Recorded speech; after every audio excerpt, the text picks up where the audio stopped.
Today we have Sanjukta with us. She's the Vice President of HR in Hexaview Technology. Sanjukta, I wanted to start this conversation with the journey that you have started in HR. No, my journey is not accidental. I was a very thought process oriented journey towards HR. Before that, There was a lot of challenges that those women leaders actually faced.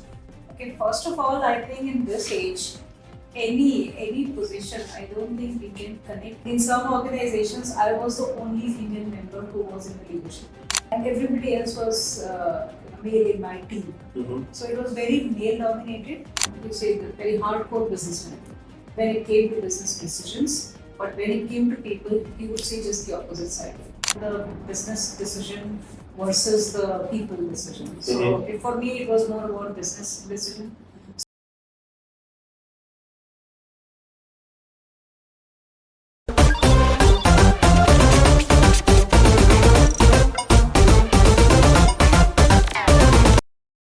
Hello everyone, welcome to yet another episode of Culture Beat.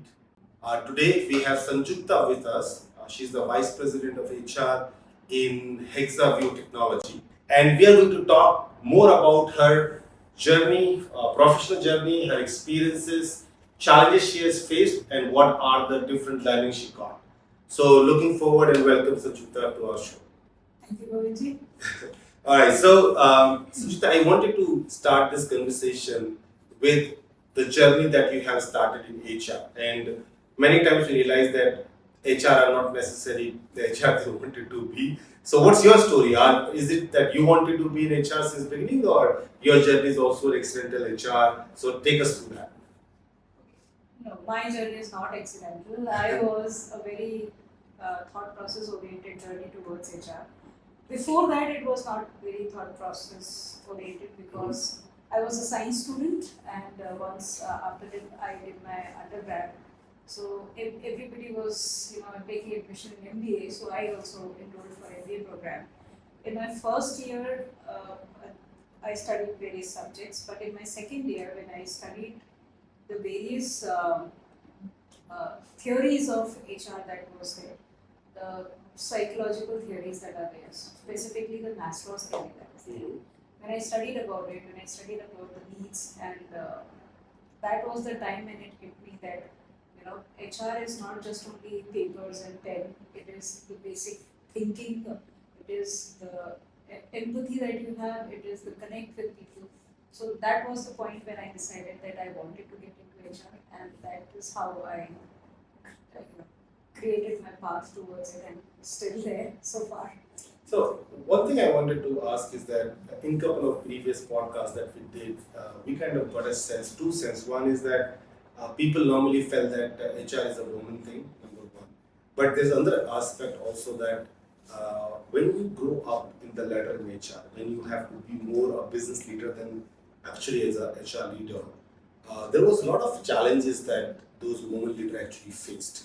So what's your opinion on the first one, where there is a general opinion that HR is something for girls, females, and second is the challenges while growing up in the HR field itself? Okay, first of all, I think in this age, any position, I don't think we can connect any position to a male or female part. Right? You name any position, and it is anybody with any kind of gender is a person who can fulfill that position if he is the right choice. So I don't think it is a women-oriented position. It is more of a position where a person is able to have those qualities of the HR professional and think like an HR professional for the people and the company also. So I think it's not gender specific at all. Second question, the challenges that you're talking about. So yeah, it has been challenging because starting from my first organization where I joined as a trainee after doing my MBA, to 𝐕𝐴, which was my previous organization where I joined as an assistant manager, and to Hexaview. In all these organizations, when you talk about the leadership, it is dominated by male leaders. And in some organizations, I was the only female member who was in the leadership. you will not believe when we travel or when we go to leadership summits, I was the only female there. So and everybody else was male in my team. So it was very male dominated, but I got a lot of support from my male counterparts also.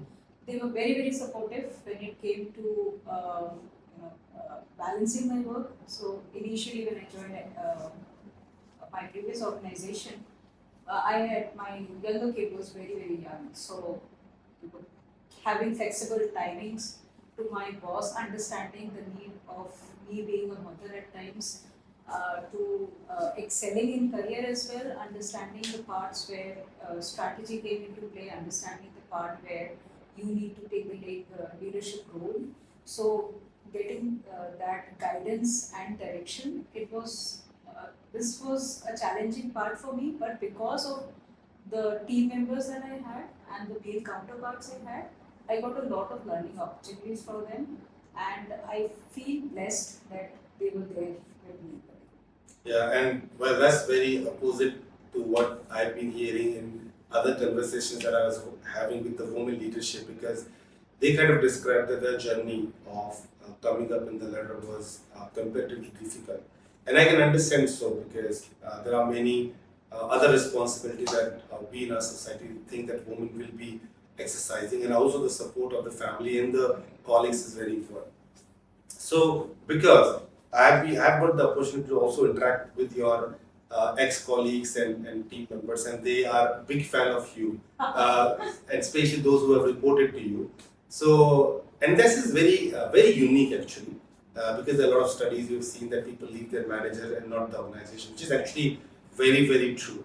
But what if when the manager leaves the organization, right? What about the team? So when you talk to those team and they feel that okay, they were really growing under that particular team member. So having this kind of impression on your colleagues who are working with you, also the people to whom you are reporting, but especially to those who are reporting to you, because it's a assumption that normally the reporters will do some kind of a talk behind your back, but if they are talking good thing about you, then it means that something good has been done. What's your secret? What do you do to get this kind of response from your team members? It's not a secret that much. My reportees have been, I'm saying I'm blessed in this journey to get such good reportees as well, where they were very receptive. When it comes to mentor and a mentee relationship, it is a two-way relationship. You cannot say that the mentor was good and that's why the mentee is good. It's a two-way relationship. The mentor should be ready to share the experience, and the mentee should be receptive enough to grasp those and inculcate those. So I was some of my reportees I trained they started as a fresher with me. So it was their first job that they started with me, and in that journey a lot of things happened, a lot of experiences were there. But I feel like whatever feedback I had or whatever opinion I had, the reportees were always receptive about it, or the mentees were always receptive about it, and I also gave them space to tell me that I am not right. Whenever I had a conversation with any mentee, I would talk to them and I would ask them, do you think this is right or not? What is your opinion?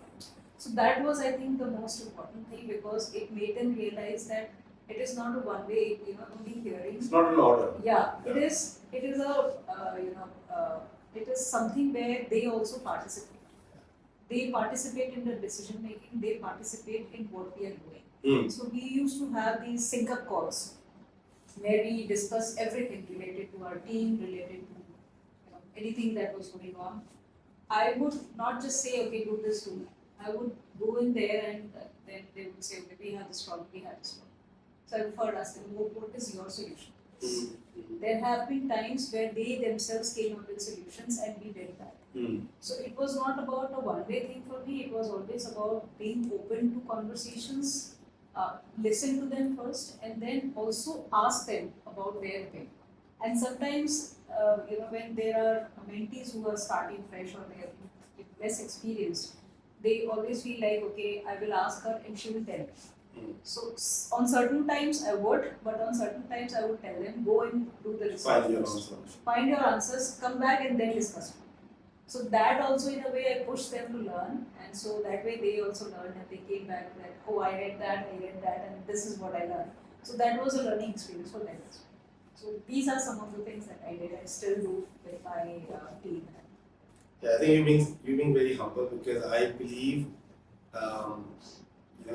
nurturing your team is itself a superpower, because you can't do things that you're on. Everything you can't do things that you're on, and you need your team members to drive those things. And one of the aha moment for me, and I used to share in a couple of other events when I go, is that so everybody know about delegation of the work, right? So what is delegation? You delegate the work. Everybody know that you should delegate the work, and then you get it done. But I learned that it is not only delegation, but it should be delegate and then detach yourself, because after delegation, if you are continuously asking those kind of things repeatedly, I think it creates a problem. So if you let your team member do what they are doing and you feel confident that they will be able to drive it, it's also an art, and I think it's a superpower that people need to learn. So I think that you have that within you, and moreover, giving opportunity to team members. Like if I talk about myself, it is very difficult for me to let's say if you come with a problem, I'll give you 5 solutions myself. So it's very difficult for myself to control myself and say no, let's hear to other person first, and then maybe they have better solution than mine. But you spoke about a little bit of the mentoring part of it, and you said this is both mentor and mentee, and I'm also a big fan of advocate of mentoring, because I believe that in your life you come across many mentors, right? Not one, many mentors, and you should respect, you should learn from them and go forward. And similar type, I agree with you, it's not very easy to have a mentee that is equally serious about learning from you and grasping from your experience, as opposed to just doing it for the formality. So my question will be around, I'm sure you might have mentors in your life, right? And you have a lot of mentees in your life. Any one mentor you could think of that has shaped your life and why, and any mentee that you like the most, and story about that person. You don't want to name the person, is all right. You can name the person, of course, we'd love to hear. But if you can't, then just tell me about those stories. The mentor that you can visualize in front of you that has really shaped your life and why, and a mentee that you love the most. We talk about the professional environment, then there have been teachers in my life. In my college, in my MS programs also, there have been many teachers who I wish if I was there and I was like them in their shoes, I would definitely, in another life I would love to be them. But definitely there was one person while working with Georgia State, I used to work with the director of the recruitment and retention team there. Okay.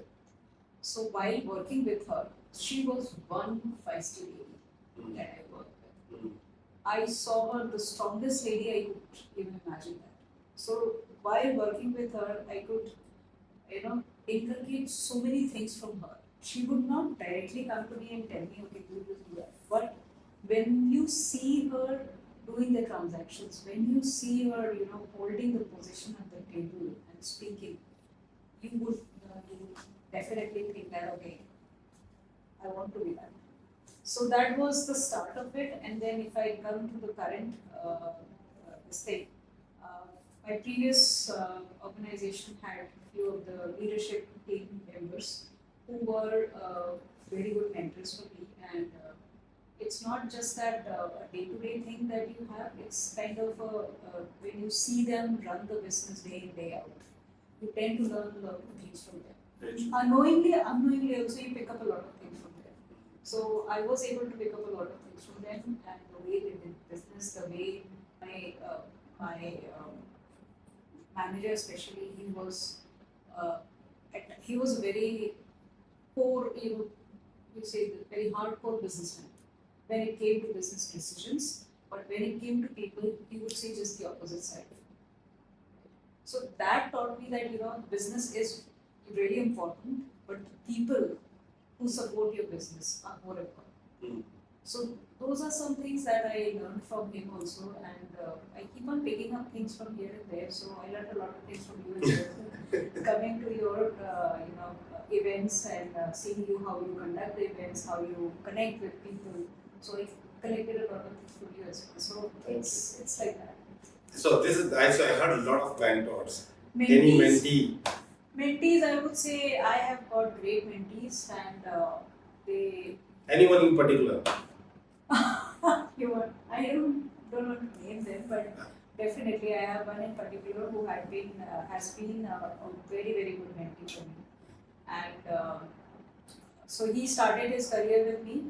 That was his first job, and from day one he worked with me. He is the only one who has got the the maximum number of scoldings also, but still he would come and smile and he would do the job.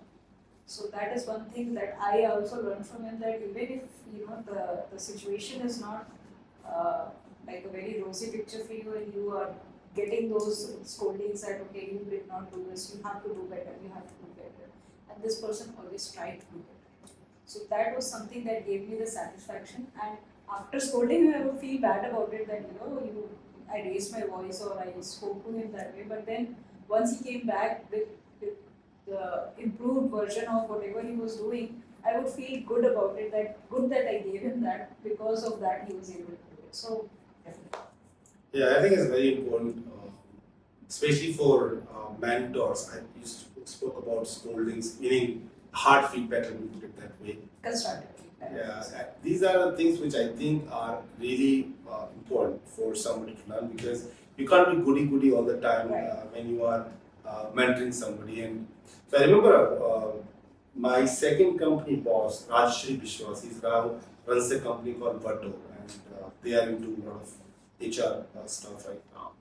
And when I started working under him, and when I used to go to him for any particular task that I used to show, and he used to give me a number of things that that is not right there, and he said, go back and do it. And with a couple of to and fro, I used to just ask. One day I asked him, I said, if you already knew this has to be done this way, why don't you just simply do it and give it to me? Why are you asking? Because it's 5-6 times I'm coming to you. And he said very nicely, he said, yeah, I can do it. Like, I think I will be spending more time explaining to you than I doing it myself. But there are two things that will not get done here. One, you will not learn anything. And second, I'm also selfish, because if I do not invest time to teach you, and I keep doing it, let's say a 5-minute job in 5 minutes, rather than spending 30 minutes with you, and imagine you learned and you start doing it yourself, you will not, imaginary you will not come to me again for this kind of task. So I might save many minutes in future. So that's my, and I think if I remember anybody in HR, so whatever I learned in HR today is purely because of that particular individual. In 6 years, he's shaped me from a very immature HR to a HR that could shape MNC company policies and procedure. But that could have not happened if you would have not put me into tough situation and challenges. So to all the mentees who are listening, I think it's important that they need to understand the mentor, when they're giving them the hard or constructive feedback, is for their benefit, not for their. Sometimes they're like, why this person don't want to do anything. That's after my life. And it's giving all the work to us. All right. So you mentioned a little bit about your some part of your life was in US, right?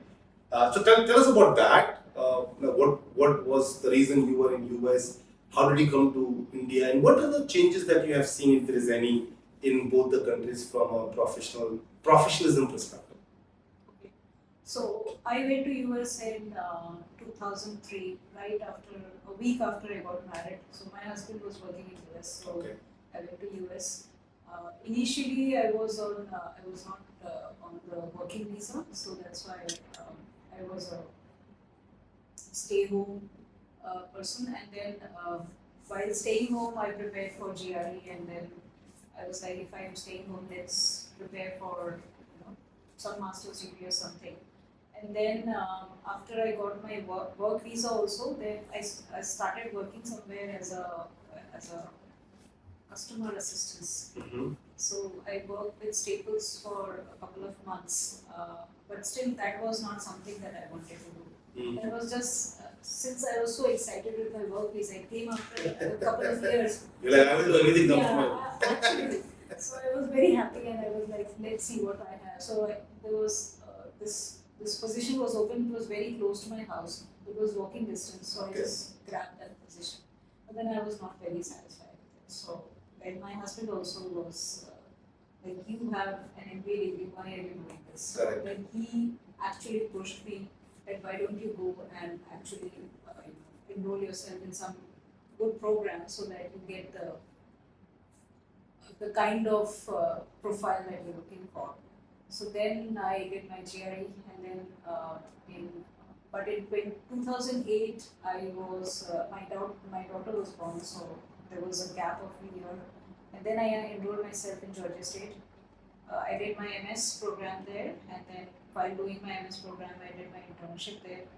I did my assistantship there, and at the same time, I also got an opportunity to consult for a project that my professor was doing. Okay. So I was also consulting with her.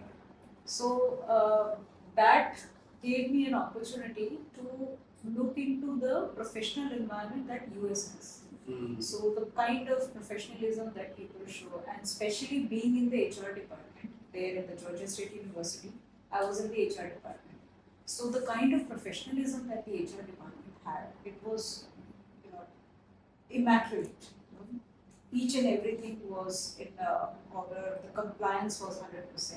So I was very, very impressed to see those things. And then when I came back, I had to come back to India because of some personal reasons. And when I came back to India, then I started hunting a job again. But then I had a lot of a gap in my resume because I was not holding in work visa. So when I came back, so that was one question that everybody asked, that the gap is there. So then, but finally, 𝐓𝐴𝐵𝐶 was a company that gave me an opportunity to work as an HR person there. It was a startup, and it was in IT services. So I got the opportunity, but the people were, they were IITians. The co-founder was an IITian, and then the person, the CTO, he was an IITian from Kharagpur. Okay. So it was a wonderful opportunity that I got. I started from there in India. The changes, I would say, was that the kind of professionalism I saw there, it was a bit on the lower side because already it was a startup environment that we were having, so people were very, very casual and not very formal. But I was used to a very formal environment there. Mm. So that was one thing. So when I came back here, and then I also came to 𝐈𝐴𝐺𝐜. So I was used to see people in very, very formal attire also. So with blazers and all.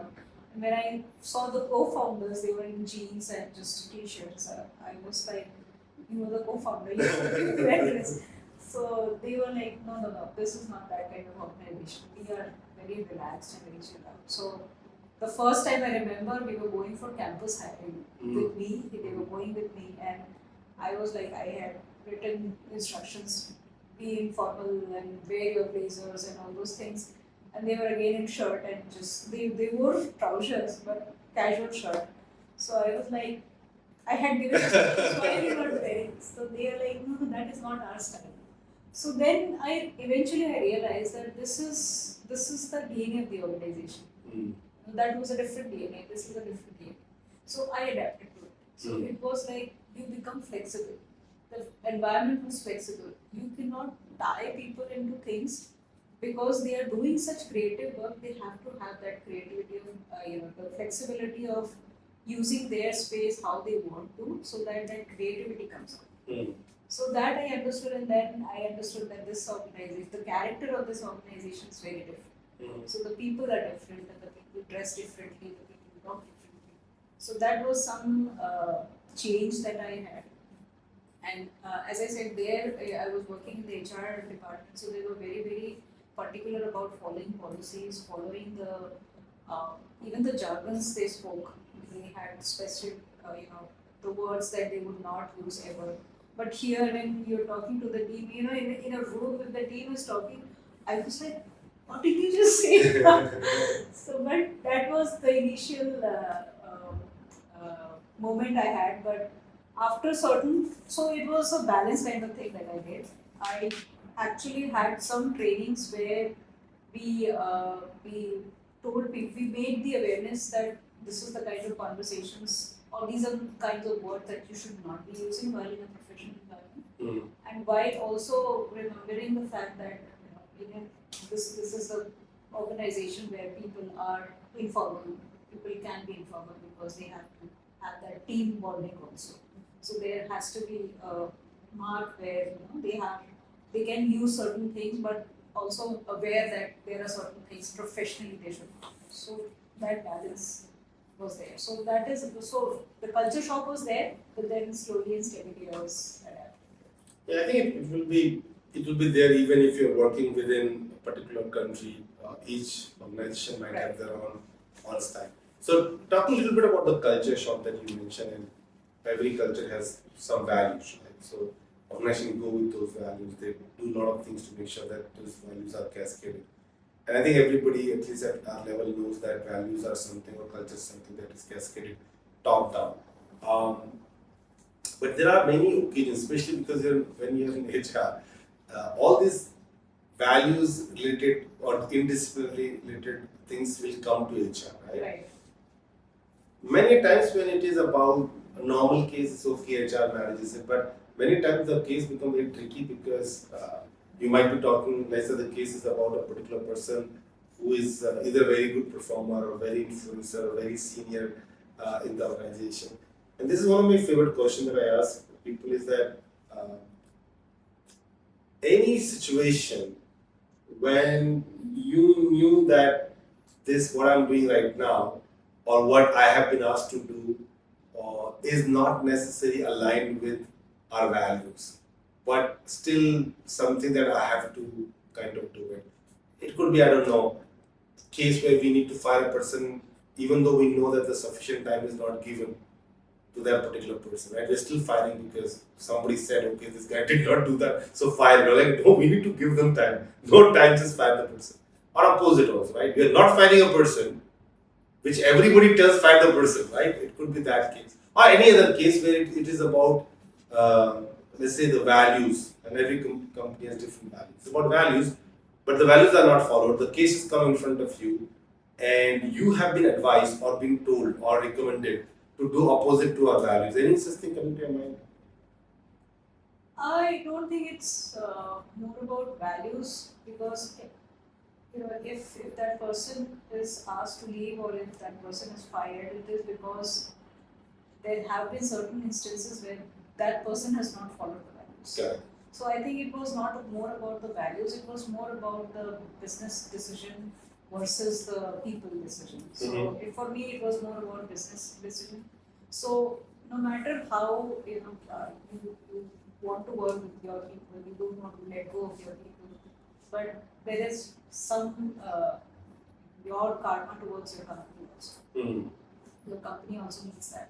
So certain business decisions were there which we felt like it could wait or it could be taken a little bit later, or maybe some more time can be given to that individual, but it was a business decision and it was something that was good for business at that point of time. Right. So we had to make those hard decisions. It was more about for me the business versus the people decision. Got it. So as we stick on the culture, so because in your position you must have built or being an integral part of building culture in the organization. What will be your advice to people who are trying to build culture in the organization? What do you think? What they should start with? What things they should keep in mind? And with the experience, how have you done in the past or doing in your current organization? Any secret that you would share? I actually have spent a lot of time in the IT industry.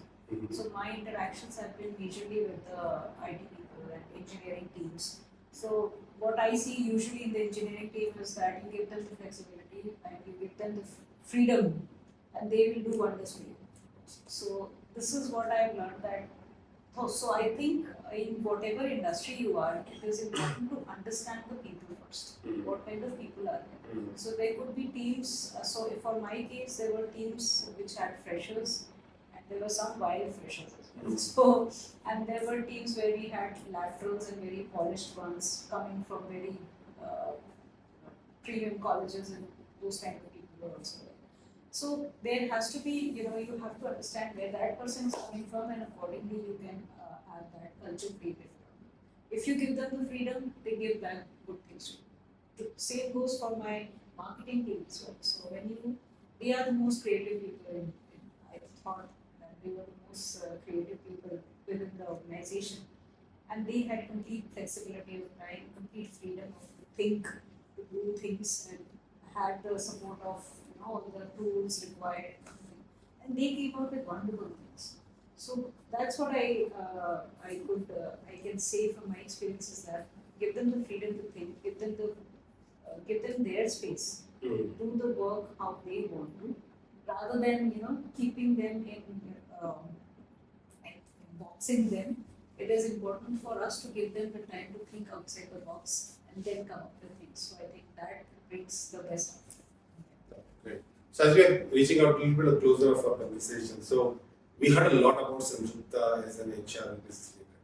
Let's hear Sanjukta as Sanjukta, right? So if you have to tell our audience who you are as a person, what do you like, what you don't like, what do you do in free time, are you a family person, are you a party person? I know you came from Goa a couple of days back. So what kind of person you are, other than being a HR and business leader? Okay, so if I'm not an HR person, I am a mother of two. I have two teenagers. So tough job. Tough job. Yeah, I know. It is tougher than this. Tougher than being in a job. Yeah, and then my husband and I, we are very much, we like to outdoor sports a lot.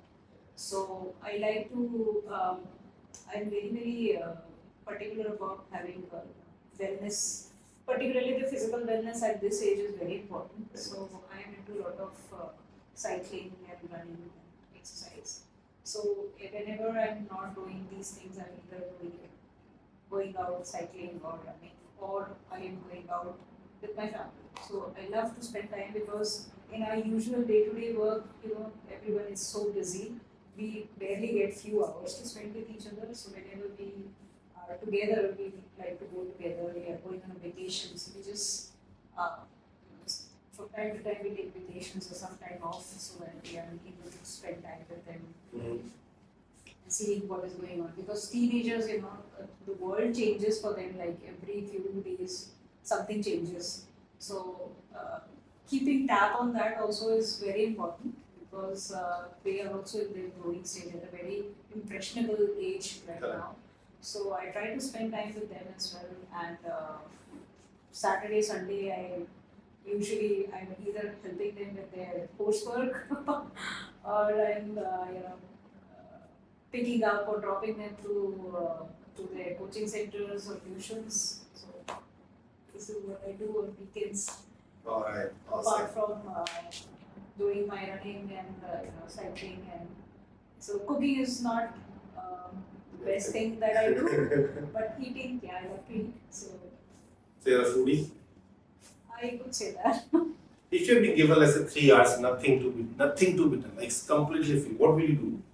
I will pick up a book. Okay. So you read books a lot. Awesome, great.